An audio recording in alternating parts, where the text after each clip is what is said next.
विद्यार्थी मित्रों नमस्कार। આપણે પુનરાવર્તન ગણિતની અંદર જોઈએ છીએ છેલ્લે સમીકરણ કેવી રીતે બનાવવું, સમીકરણમાંથી ઉકેલ કેવી રીતે શોધવા એની વાત કરી હતી। હવે આપણે ખૂણાના પ્રકરણની વાત કરીએ જેની અંદર તમને વ્યાખ્યાઓ શીખવી। આ બધી વ્યાખ્યાઓની અંદર ખૂણાની વ્યાખ્યાઓ કઈ કઈ આવતી હતી? તો કાટકોણ, ગુરુકોણ, લઘુકોણ, પૂરકકોણ, અંત અભિકોણ, કોટિકોણ, આવી કેટલીક વ્યાખ્યાઓ એના પછી પહેલું કાટકોણ, જે ખૂણાનું માપ 90 અંશ હોય એને કાટકોણ કહેવાય। 90 અંશના ખૂણાને કાટકોણ કહેવાય। ગુરુકોણ, જે ખૂણાનું માપ 90 અંશથી વધારે 180 સુધી હોય એને ગુરુકોણ કહેવાય। લઘુકોણ, જે ખૂણાનું માપ 0 અને 90ની વચ્ચે હોય એને લઘુકોણ કહેવાય। પૂરકકોણ, જે બે ખૂણાના માપનો સરવાળો, બે ખૂણા હોય, બે અલગ અલગ બે ખૂણાના માપનો સરવાળો 180 અંશ થાય તેને પૂરકકોણ કહેવાય। અભિકોણ, એક ખૂણો તમે દોર્યો હોય એના વિરુદ્ધ કિરણોથી બીજો ખૂણો દોરવાનો તો સામસામેના ખૂણા એને અભિકોણ કહેવાય। કોટિકોણ, તો બે ખૂણાના માપનો સરવાળો 90 અંશ થાય એને કોટિકોણ કહેવાય। તો આપણે પરીક્ષામાં તમને એમ કીધું હોય કે ખૂણાનું માપ અહીંયા પૂરક કોણ લો અને બાજુમાં એનો કોટિકોણ લો। તમને એમ કીધું હોય કે 30 અંશના ખૂણાના માપનો પૂરક કોણ કેટલો? તો આપણે વ્યાખ્યામાં જોયું ને બેનો સરવાળો કેટલો થયો? 180। તમારે અહીંયા લખવાનું 180 માઇનસ 30 બરાબર 150। એટલે 30 નો પૂરક કોણ કેટલો થયો? 150। કોટિકોણમાં 90 માંથી બાદ કરો, 90 માઇનસ 30 60। બરાબર। ઉદાહરણ તરીકે અહીંયા કીધું કે 83 અંશ, તો અહીંયા 180 માઇનસ 83 તો તમારો જવાબ થશે 57। બરાબર। અને અહીંયા 90 માંથી 83 બાદ કરો તો જવાબ આવશે 7 અંશ। આમ બે ખૂણાના માપ કોટિકોણ અને પૂરકકોણ મળે।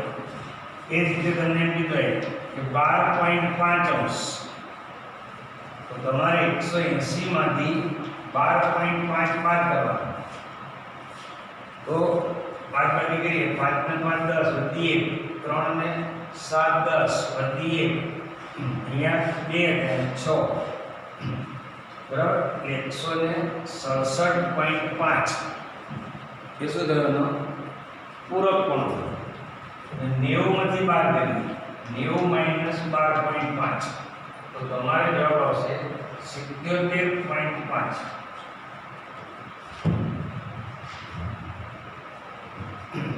બરાબર। આમ કોટિકોણ અને પૂરક કોણનું તમારે ધ્યાનમાં રાખવાનું। ખાલી જગ્યામાં પૂછાય, જોડકામમાં પૂછાય। તમને આકૃતિ આપી, આકૃતિ પરથી માપ શોધો। દાખલા તરીકે આ રીતની આકૃતિ આપે, અહીંયાથી કિરણ બને A, B, C અને D, તો આ ખૂણાનું માપ 110 અંશ, તો આ ખૂણાનું માપ કેટલું થાય? તો તમારે લખવાનું ખૂણો ABC વત્તા ખૂણો ABD બરાબર 180। કેમ? કે રૈખિક જોડના ખૂણા છે, રૈખિક જોડ છે। બરાબર। હવે ABC શોધવાનો છે, એમાં ABD કેટલા આપે? 110 બરાબર 180 માટે ABC બરાબર 180 માઇનસ 110 તો જવાબ થયો 70। ખૂણાનું માપ આપણને 70 છે। બરાબર। એ જ રીતે દાખલા તરીકે એક ખૂણો અહીંયાથી બનાવે, એક ખૂણો આમ ત્રણ ખૂણા તમને બતાવ્યું. પી ક્યુ આર એસ અને ટી. બરાબર. આ ખૂણાનું માપ 45, આ ખૂણાનું માપ 60. તો આ ખૂણાનું માપ શું? તો 1, 2, 3 ખૂણાનો સરવાળો કેટલો થાય? 180. તમારે લખવાનું ખૂણો પી ક્યુ આર વત્તા ખૂણો આર ક્યુ એસ વત્તા ખૂણો એસ ક્યુ ટી બરાબર 180. એમાં કિંમત મૂકી દો. 60 વત્તા અને આપણે એક્સ કહીએ, એક્સ વત્તા 45 બરાબર 180. માટે એક્સ વત્તા આનો સરવાળો કરો એટલે 105 બરાબર 180. માટે x બરાબર 180 માઈનસ 105, x બરાબર 75. તમારો જવાબ અહીંયા આવ્યો 75. આ રીતે ખૂણાના માપ શોધવાના. તો રૈખિક જોડના ખૂણા હંમેશા કેવા હોય? તો જો આ બધા રૈખિક જોડના ખૂણા છે, જેનો સરવાળો કેટલો આવ્યો? 180. રૈખિક જોડના ખૂણાનો સરવાળો હંમેશા 180 થાય. બરાબર. પછી વ્યાખ્યાઓ તમને સમજાય. પછી આગળ બીજો મુદ્દો, ખૂણાની અંદર ખૂણાના અંગો, ખૂણાના માપ એની વાત કરીએ. તો ત્રિકોણ PQR ના અંગો જણાવો.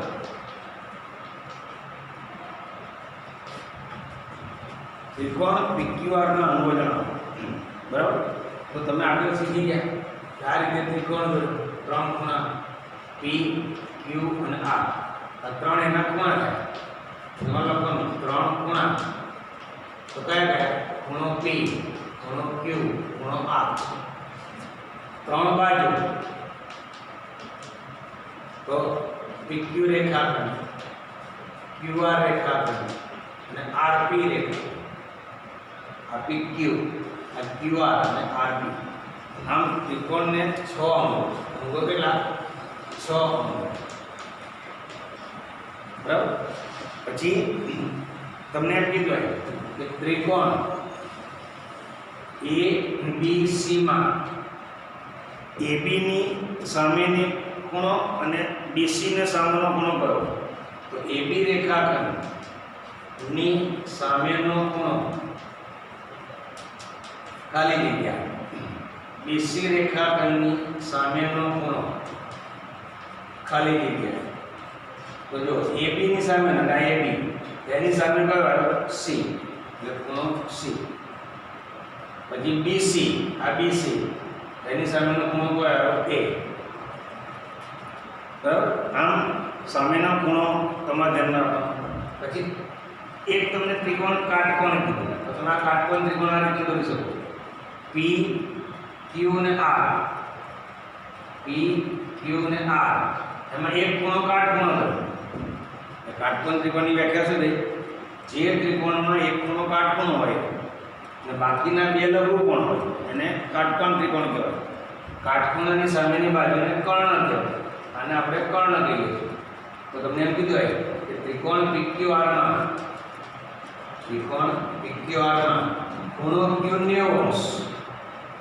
કાટખૂણો થયો 90° એટલે તો કર્ણ PR, કર્ણ PR રેખા. બરાબર. પછી મધ્યગા અને વેધની વ્યાખ્યા. તમને વ્યાખ્યાઓ કીધું. મધ્યગા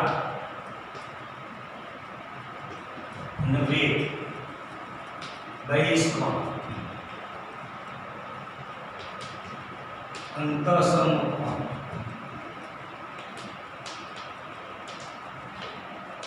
આવી કેટલીક વ્યાખ્યા કીધી. તમારે યાદ રાખવાનું મધ્યગા એટલે શું? આ ત્રિકોણ દોર્યો આપણે A, B અને C. તો શિરોબિંદુ A, B અને C છે. તો એમાંથી સામેની બાજુના મધ્ય બિંદુને જોડતો રેખાખંડ. આ બેના માપ સરખા થાય. તો આને AM રેખાખંડ, એને મધ્યગા કહેવાય. એ અને મધ્યગાડી મધ્ય બિંદુમાં સરખું અંતર સામેની બાજુને કાપ. પછી વેધ તો ત્રિકોણ પી ક્યુ અને આર અહીંયાથી કાટખૂણો બને. અહીંયા પીએમ કાટખૂણો બને એટલે કે ત્રિકોણનો શિરોબિંદુ અને સામેની બાજુ પર દોરેલો લંબ રેખાખંડ. અહીંયા થયું પીએમ રેખાખંડ એ વેધ છે. પીએમ રેખાખંડ એ વેધ છે. બહિષ્કોણ તો ત્રિકોણ જોઈએ એ બી અને સી. તો અહીંયા એક વધારાનો બિંદુ આપણે ડી લીધું. તો આ બાજુનો જે ખૂણો બન્યો ખૂણો એસીડી એ ખૂણાને બહિષ્કોણ. ત્રિકોણનો બહિષ્કોણ ખૂણો એસીડી બહિષ્કોણ છે. અંતઃસમૂહ કોણ આ ખૂણો ના ખૂણો એટલે આ ખૂણા સિવાયના રૈખિક જોડ બનાવતા સિવાયના બાકીના બે ખૂણાને અંતઃસમૂહ કોણ કહે. એટલે ખૂણો એ અને ખૂણો બી અંતઃસમૂહ કોણ છે. અંતઃસમૂહ કોણ છે. વિદ્યાર્થી આ રીતે કેટલીક માહિતી તમારે ધ્યાનમાં રાખવાની. પછી હું તમને આકૃતિ પરથી દાખલો પૂછું. આ રીતે એ બી સી અહીંયા બહિષ્કોણ બની દીધો ડી. હવે આ બહિષ્કોણનું માપ 106 આવે. 106 અંશ છે. હવે તમને આ ખૂણાનું માપ 74 આવે. આ ખૂણાનું માપ એ x છે અને આ ખૂણાનું માપ y છે. તો ખૂણાના માપ શોધો. આકૃતિ પરથી ખૂણાના માપ શોધો. તો તમારે શું કરવાનું આ બેનો સરવાળો કેટલો થાય? રૈખિક જોડ બને ને સરવાળો કેટલો થાય? 180. તમારે લખવાનું y + 106 બરાબર 180. y બરાબર 180 - 106 તો y બરાબર 74. આ ખૂણાનું માપ 74 બને. બરાબર. હવે ત્રિકોણના ત્રણ ખૂણાનો સરવાળો 180 થાય. અહીંયા લખવાનું x + y + 74 બરાબર 180. ત્રિકોણના ત્રણ ખૂણાનો સરવાળો 180 થાય. માટે x + y + 74 x શોધવાનો છે. y 74 મળ્યા ફરી 74 બરાબર 180.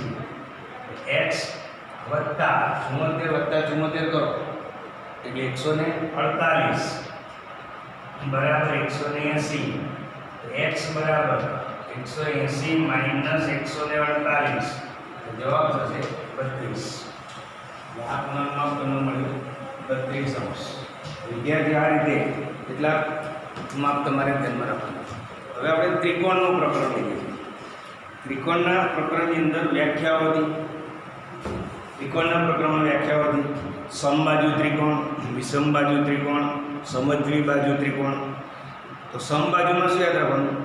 જે ત્રિકોણની ત્રણેય બાજુ સરખી હોય, ત્રણેય બાજુના માપ સરખા હોય એને સમબાજુ કહેવાય.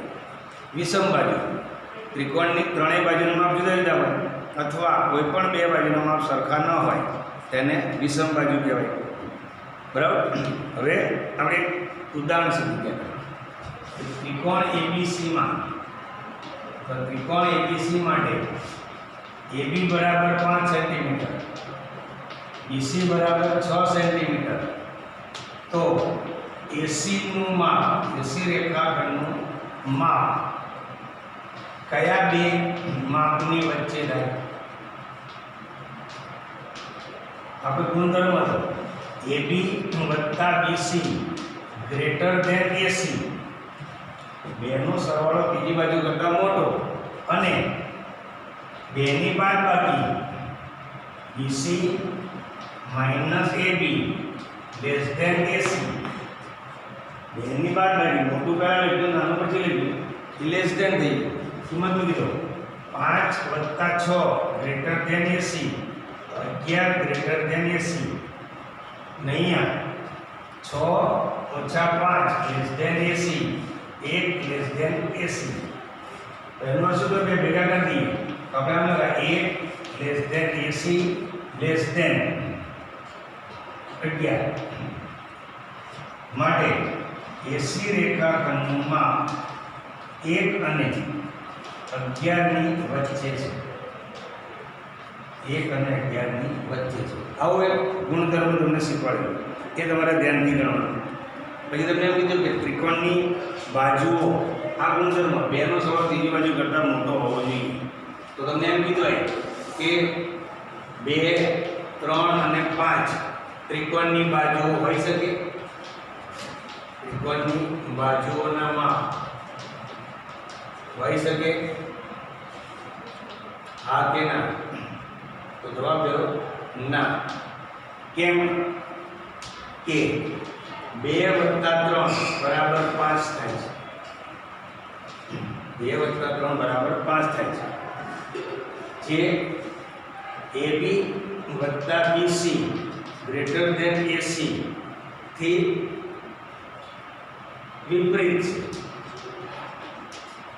AB + BC > AC થી વિપરીત છે, જુદું છે.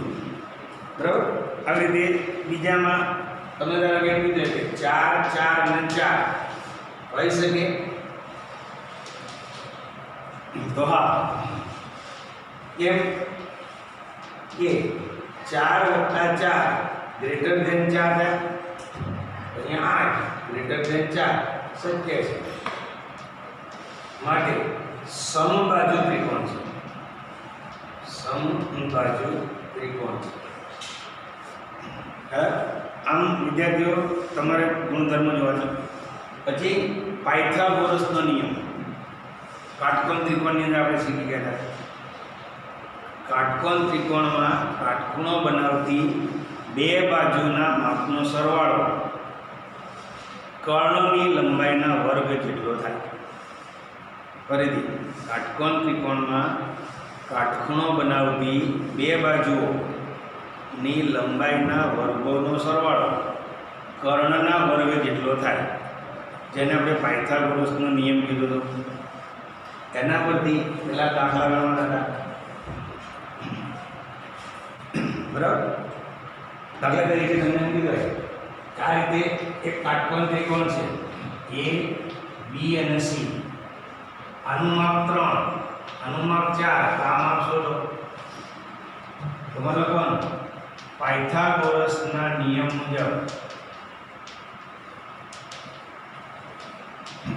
શું લખાય છે? કાટકોણ બનાવતી બાજુઓ કઈ? AB અને BC.